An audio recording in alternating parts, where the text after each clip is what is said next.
Pittsburgh Steelers head coach Mike Tomlin doesn't hand out compliments casually. Known around the league as a straight shooter who calls it how he sees it, Tomlin offered a notable bit of praise for Chicago Bears quarterback Caleb Williams following Sunday's matchup.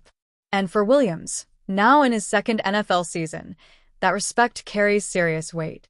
Tomlin specifically highlighted how Williams continuously attacked Pittsburgh over the middle of the field, an area the Steelers typically defend well. He noted that the young quarterback was highly accurate, a trait that stood out even against the variety of pressures and disguised coverages Pittsburgh threw his way.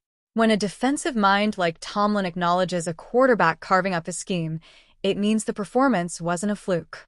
Under head coach Ben Johnson, the Bears' offense has taken a significant step forward, and Sunday was another example. Chicago leaned into Williams' strengths, anticipation, arm talent, and poise, to stress the second level of the Steelers' defense. Tight ends, crossers, and quick-hitting intermediate patterns consistently found space, and Williams rewarded the game plan with sharp decision-making. He wasn't perfect, still plenty of things to clean up. Accuracy still being a concern despite Tomlin's praise on Sunday. But this wasn't a rookie flashing potential. This was a year two quarterback evolving, reading defenses faster, and trusting his timing. Tomlin's comments reflect that growth and serve as one of the strongest public acknowledgments yet of how much Williams has matured in year two under Ben Johnson. Subscribe to the BFR YouTube channel and ride shotgun with Dave and Ficky as they break down Bears football like nobody else. For Chicago, it's another sign that the Ben Johnson-Caleb Williams pairing is becoming a legitimate offensive problem for opponents, one that even Mike Tomlin couldn't help but admire. Chicago Bears, the most dangerous 8-3 team in football. For comments at Sam. If Caleb was wildly inaccurate, then he'd be throwing more picks. This suggests that his low completion percentage is fixable. My suspicion is that he's too worried about throwing picks and places the ball too far away from opponents in ways that make it more difficult for his receivers to make the catches, but that's just a guess. Once he gets more experience and a greater comfort level with Johnson's offense, I suspect that issue will get a lot better. Also, for what it's worth, if your Pittsburgh buddies razz you about the Bears, just ask them when the last time they read more. It's hard to understand highly accurate and CW in the same sentence. His accuracy is shaky at best. One ball is right on the money, then the next 2 or 3 are WTF balls. Never saw one person be so accurate sometimes and so wildly inaccurate much of the time. It's odd. But they got a win, and for a dude who was born and raised in Pittsburgh, it was a huge win for me personally. I don't have to listen to everyone around me rub it in my face for the next 4 years.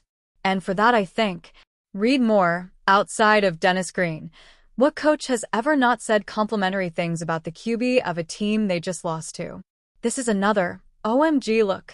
This guy said exactly what you'd expect him to say, article. Tomlin has complimented literally every QB they've lost to this year. Best strategy to make money is online job. Most of the people out there making money online stay at home and makes extra $500 or more online.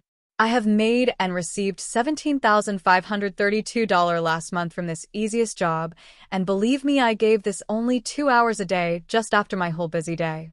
This job is just awesome, and regular earning from this are amazing. Every person on this earth can get this job and start earning more dollars online by just follow instructions on this page.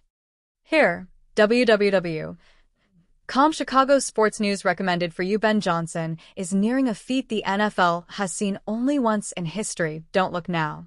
Ryan Poles' 2025 draft class might be his best. Ben Johnson hints at possible lineup change. Aaron Rodgers taunts Bears fans from the sideline. Then Chicago gets the last laugh. Steelers fans are crashing out over loss to Chicago Bears. The Bears might have the NFL's most dangerous player, and no one saw it coming. 5 Bears who balled the hell out in Week 12 versus the Steelers. JJ, what reveals shocking take on Ben Johnson, Caleb Williams duo. The Buffalo Bills season, at 7-4 and holding the 7th and final playoff spot in the AFC heading into Sunday's game against the Pittsburgh Steelers, has obviously not gone as expected so far. Coming into the season, the Bills, who have never won a Super Bowl in the 66-year history of the franchise, were widely seen as a Super Bowl or bust team. In other words, Anything short of a championship would mark the season as a failure.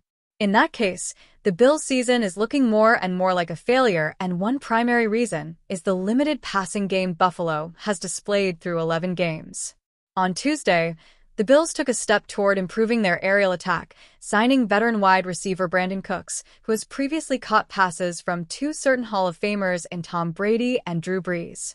Cooks, playing for his sixth team in 12 years, will now catch passes from another future Hall candidate in Josh Allen. Bills say goodbye to recent free agent signing. One day after they signed Cooks, the Bills made a second move in their passing attack overhaul, this one seen by analysts as addition by subtraction.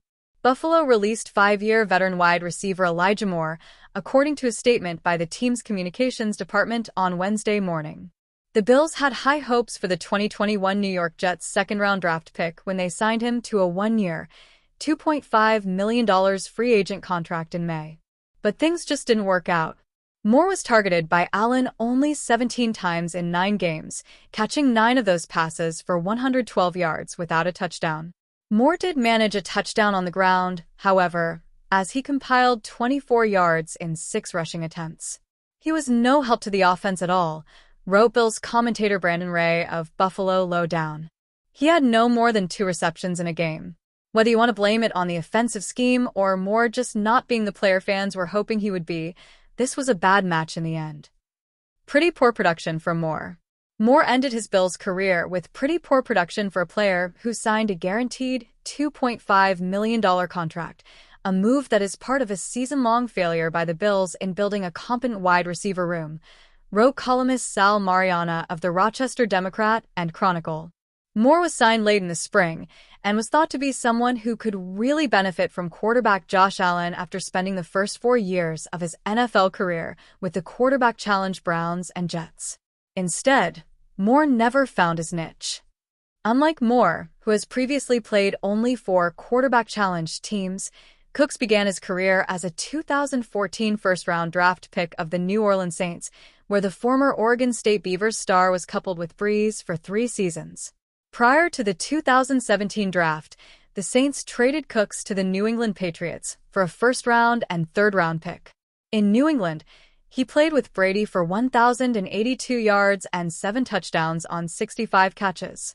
But after that single season, the Patriots traded Cooks to the Los Angeles Rams. Though the Bills have never won an NFL championship, in the pre-Super Bowl era, Buffalo won 2 American Football League titles in 1964 and 1965. The arrival of Saquon Barkley to the Pittsburgh Steelers shook up the league and ushered in a new phase for the offense led by Mike Tomlin. The running back, known for combining physical power with unusual agility, landed in Pennsylvania amidst high expectations and with the status of an immediate protagonist. Barkley, who has been among the NFL's most dynamic talents for years, was enthusiastically received by the fans, eager to see how his presence can transform the team's offensive identity. In his first statements, the player highlighted the franchise's tradition and the opportunity to join a roster that historically values physicality, discipline, and competitiveness. Playing in Pittsburgh means being part of a winning culture. I'm ready to contribute and raise the bar, the running back stated in his official presentation. Barkley's impact goes beyond words. Analysts believe his versatility will open new possibilities to the Steelers' playbook, offering a constant threat both on the ground and in the passing game. His ability to break tackles and produce yards after contact aligns with the physical style Pittsburgh has been known for decades. The running back's arrival also reignites discussions about the balance of the offense. With Barkley in the backfield, the Steelers gain a piece capable of relieving pressure on the quarterback and increasing the unpredictability of the offensive system, an essential aspect in a division traditionally marked by aggressive defenses like the AFC North. In initial practices, Barkley has already demonstrated chemistry with teammates and a willingness to assume a leadership role. The coaching staff, although cautious, does not hide its excitement about the potential of the new signing. He changes the way defenses need to face us, commented a member of the coaching staff. With the season approaching, Barkley's presence fuels optimism in Pittsburgh. The city, accustomed to big names and historic campaigns, The new addition is seen as a key piece to put the Steelers back on the path to prominence. It remains to be seen how the running back will adapt to the scheme and the physical challenges of the AFC North, but for now, his arrival already represents one of the most impactful moves of the year in the NFL scene.